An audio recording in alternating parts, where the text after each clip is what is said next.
Hatimaye viongozi wa Chadema mkoa wa Kigoma akiwemo mwenyekiti wa mkoa Rajabu Mfaume Bujoro na mwenyekiti wa wilaya ya Kasulu Fanueli Eliabi Kisabo pamoja na wenzao watatu wameachiwa huru mapema hii leo na Mahakama Kuu ya Tanzania kanda ya Kigoma baada ya wakili wa serikali kufuta kesi hiyo kwa kile alichodai kutokuwa na nia ya kuendelea na kesi hiyo. Wakili aliyekuwa akiwasimamia kesi yao, wakili Dickson Lucas Matata, ambaye pia ni mwenyekiti wa Chadema kanda magharibi, akawa na haya ya kuelezea. Leo niko Mahakama Kuu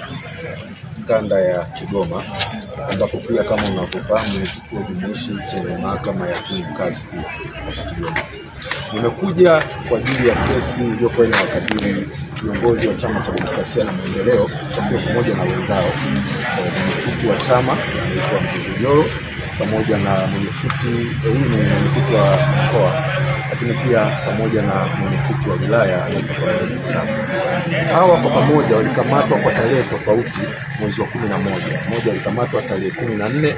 mwezi wa 11 mwaka 2025 na mwingine alikamatwa tarehe 16 mwezi wa 11 2025. Na wakati wanakamatwa walikamatwa kwa makosa ya uchochezi, lakini baadaye walipowafikisha huku walibadilisha makosa na kuwa makosa ya kigaidi, yani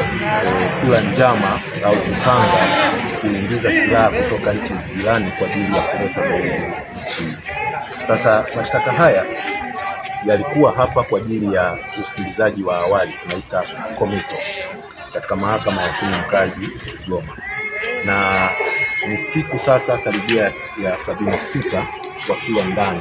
na kila baada ya siku 14 kwa sababu walikuwa ndani leo